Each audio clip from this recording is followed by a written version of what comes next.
I'm here to tell you a lovely story of a once greatly influential man that seems to have lost his way and become one of the woke. Cry each time we meet. Walk on. So who is Matt Dillahunty, you might be asking? Well, it all begins with the fact he was born in Kansas City, Missouri. And don't worry, I'm not going to go any further into his biography, because that alone really just, it explains everything. Cry each time we meet. Walk on. So where it began so long ago was he ended up on the show The Atheist Experience, which really is a kind of intriguing show, I guess, for the early thousands. Whenever I first saw him, though, he was on stage pretending to be God in some kind of like sarcastic, rhetorical fucking lecture. Bang. Well, that was kind of cool. I just created everything. I mean, heaven and earth. I am so cool. Matter of fact, I'm perfect, after all. I mean, I know everything. So I knew I was going to create everything, and I have this amazing plan, and I just know that it's going to work out exactly as I planned it. Wait a minute. How can I create time? They're going to ask about that. I mean, creating anything is an action, and an action requires time, so how can you create time if there's not? Oh, well, if I can't figure it out, they won't, and I'll just tell them I know everything. And I give him credit. He's really good at debating. When he sticks to the one subject he knows anything about, when he sticks to theology versus atheism, top tier. But what really caught my eye wasn't the public speaking or any of that. It was actually the fact that he was very rationally discussing these subjects with these people in these call shows. Now, granted, I had some issue with it because he was mostly debating retards, but at the same time, at first, for a while, he actually was pretty chill. I'm beyond the point of being convinced that God does not exist. So how could we ever have an honest conversation if your thing is you won't change your mind, and you're convinced that we won't, even though we're telling you, yes, there are ways to change our mind if you actually presented good arguments. Yeah, evidence would convince me. You know. Now, for some reason, he's turned atheism into blood sports. Hey, let me ask you this, caller. When did you stop beating your spouse? When did you stop beating your spouse?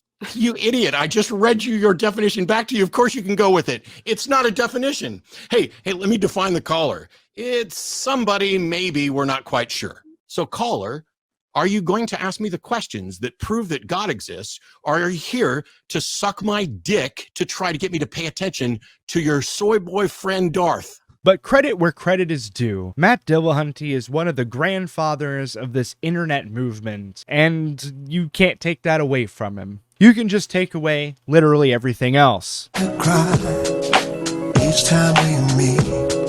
Walk on. I think many of us understand that Dawkins and Sam Harris, though I'm not a big fan of Sam Harris, but I kind of like Dawkins, but we have to admit, these two people really are the ones that propped up Matt Dillahunty. There's 2 PhDs, one on biology and the other on neuroscience, and then you have Matt Dillahunty. So one of the things that happens is we announce an event like this and somebody's like, oh, there's massive disagreements between these, how did they get on the same stage and blah, blah, blah. There were people who would have been convinced that you and I had a difference of opinion on this deplatforming thing. Foreshadowing. And in reality, I think we're almost side by side, because my view is a university gets to invite whatever speaker they want. They can disinvite whatever speaker they want. People can go or not go. They can protest or not protest as long as they're doing it peacefully.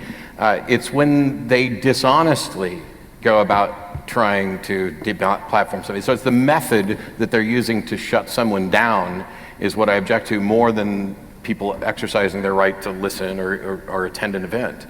And in many cases, we've seen the people who run the venue have no idea about the nuances and whatever bickering has been going on in the community around this. And they'll get a message from somebody. It happened at an event I was at yesterday.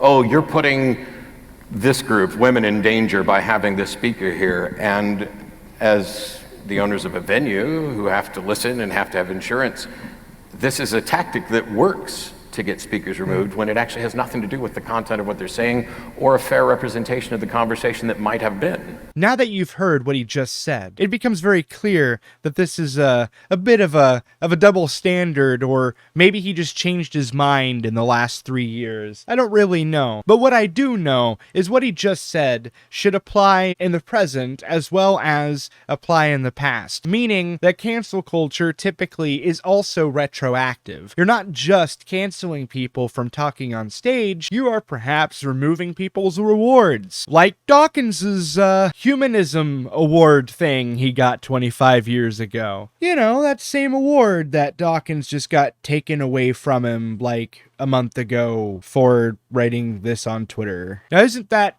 intriguing? I think that's hilarious. And the reason I think that's so hilarious is because of another clip from fucking Matt Dillahunty. And if that offends you, I'm sorry, but that is your problem. I didn't do anything. Offense is taken, not given. So if you agree that offense is taken, never given, and on top of that, what you said about cancel culture earlier, and you combine those two things together, you would think you would get a tweet from Matt Dillahunty saying, "Holy fuck, why did they do this to Richard Dawkins?" No, you get actually quite the opposite. You get this. Wow, like, why? What the fuck? Like, are you insane? In what universe was that even remotely fucking transphobic? It's fucking weird. I mean, it's so bad. Here is actually a clip from another show that he for some reason hosts. My view is that why do we have men's sports and women's sports in the first place? My view is that there should just be sports. Yeah, it's fucking stupid. Hey, why don't we just remove genders out of all sports? Like, yeah, I mean, let's just let all the men win. Sure, okay, cool. I mean, it even goes on. I mean, it doesn't stop there. The number of women who could beat the fuck out of me at the drop of a hat is staggering. Yeah, but Matt Dillahunty, you're not an athlete.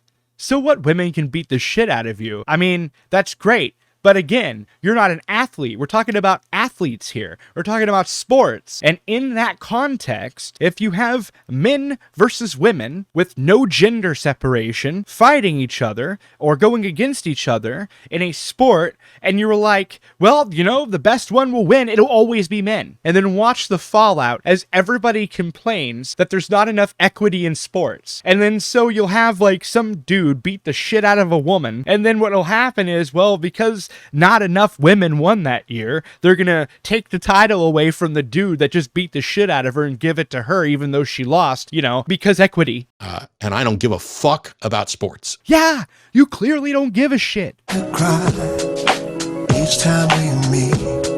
Walk up. Your little man complex is so fucking extreme that you can't even garner the balls to argue with Richard Dawkins over a subject that you have instead chose to vilify him for. You don't have the balls to even discuss this topic with a fucking evolutionary biologist. And that, quite honestly, says everything anybody should ever need to know about Matt Dillahunty.